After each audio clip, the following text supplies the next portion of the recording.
Hi friends, இன்றைக்கி நம்ம வந்து சொல் அப்படிங்கிற டாப்பிக்கில் கீழே இருக்கக்கூடிய 4 வகை சொற்கள் அப்படிங்கிற விஷயத்தை தான் பார்க்க போகிறோம்.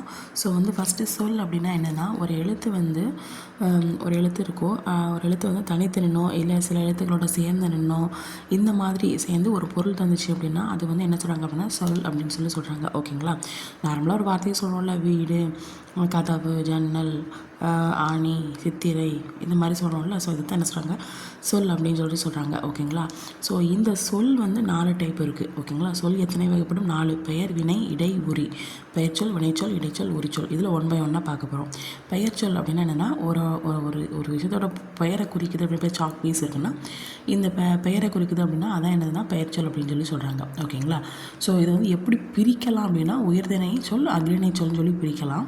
ஆனால் டைப்ஸ்ன்னு சொல்லி பார்த்தீங்க அப்படின்னா 6 டைப்பு. ஓகேங்களா? பொருட்பெயர், இடப்பெயர், காலப்பெயர், சினைப்பெயர், பண்பு பெயர், தொழில் பெயர். பொருள் பெயர், வீடுங்கிறது ஒரு பொருள் சம்மந்தப்பட்டது. இடம் அப்படின்னா இந்தியா, அது வந்து ஒரு பிளேஸ் தானே. ஸோ காலம் அப்படின்னா காலை, மாலை, ஆணி, சித்திரை, வைகாசி, இந்த மாதிரி ஏதாவது வரலாம். நெக்ஸ்ட்டு சினை அப்படின்னா என்ன, இலை, கிளை வரலாம், இந்த மாதிரி வரலாம். ஓகே, தண்டு, இந்த மாதிரிலாம் வரலாம். ஸோ கை, கால், இது எல்லாமே வரலாம் சினை பெயரில். பண்பு பெயரில் பார்த்திங்கன்னா கருமை, வட்டம், சதுரம், இந்த மாதிரி வரலாம். தொழில் பெயரில் பார்த்திங்கன்னா ஆடுதல், பாடுதல், குதித்தல், ஓடுதல், இந்த மாதிரிலாம் வரலாம். ஓகேங்களா? ஸோ இதுதான் பெயர்ச்சொல்லுடைய டைப்பு. ஓகேங்களா? பெயர்ச்சொல் வந்து 6 வகைப்படும், சொல் வந்து 4 வகைப்படும். பெயர்ச்சொல், வினைச்சொல், இடைச்சொல், உரிச்சொல். அந்த பெயர்ச்சொல் வந்து 2ஆக பிரிக்கலாம், உயர்திணைச்சொல், அஃறிணைச்சொல். அந்த பெயர்ச்சொலோட வகைகள் பார்த்திங்க அப்படின்னா 6. ஓகேங்களா? ஸோ நெக்ஸ்ட் வந்து பார்த்திங்கன்னா வினைச்சொல், இடைச்சொல்.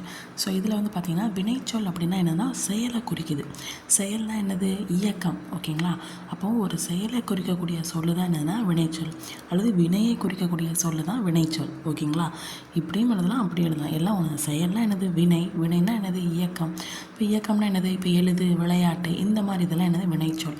ஓகேங்களா? இடைச்சொல் சொல்லி பார்த்தீங்க அப்படின்னா, இதுக்கு முன்னாடி பார்த்தோம்ல பெயர்ச்சொல், அந்த பெயர்ச்சொல்லுக்கும் இந்த வினைச்சொல்லுக்கும் இது ரெண்டுமே சார்ந்து தான் வரக்கூடியது என்னதுன்னா இந்த இடைச்சொல்.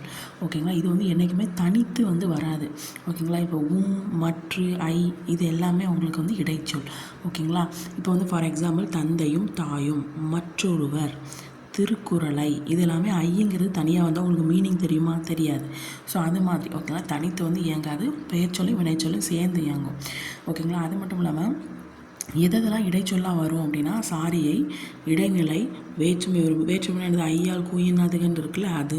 அப்புறம் உவம உருவு, இது எல்லாமே உங்களுக்கு வந்து இடைச்சொல்லாக வரும் அப்படின்னு சொல்கிறாங்க. ஓகேங்களா? ஸோ நெக்ஸ்ட் வந்து பார்த்திங்கன்னா உரிச்சொல். ஓகேங்களா? ஸோ உரிச்சொல் என்னென்னா பெயர்ச்சொல், வினைச்சொல், இந்த 2 இதோடைய தன்மையை வந்து மிகுதிப்படுத்துறது. ஓகேங்களா? அதோட தன்மையை இன்னும் கொஞ்சம் எக்ஸ்ட்ராவாக சொல்கிறது தான் என்னென்னா அந்த உரிச்சொல். இப்போ ஃபார் எக்ஸாம்பிள் நகரம் அப்படிங்கிறது நமக்கு தெரியும். ஆனால் இந்த உரிச்சொல்லை சேர்த்தோடனே மாநகரம், அதாவது பெரிய நகரம். அப்போது இந்த பெயர்ச்சொல், இது வந்து ஒரு பெயர்ச்சொல். இந்த பெயர்ச்சொல்லை வந்து இன்னும் கொஞ்சம் மிகுதிப்படுத்துறதுக்காக வரக்கூடியது தான் என்னது அப்படின்னா உரிச்சொல். இப்போ சாலை, உரு, தவ, நனி, கூர், களி, இது எல்லாமே உரிச்சொல்லை பயன்படுத்துகிறோம்.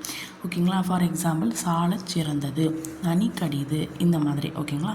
ஸோ அப்போது வந்து சொல்லில் 4 வகை சொற்கள் அப்படிங்கிற ஒரு டாப்பிக்கில் இருக்கக்கூடிய 4 டைப்ஸ் ஆஃப் சொற்களை வந்து நம்ம பார்த்துட்டோம். ஓகேங்களா? ஸோ இதுதான் இன்றைக்கான இதை சீக்கிரமாக முடிச்சிருங்க. ஓகேங்களா?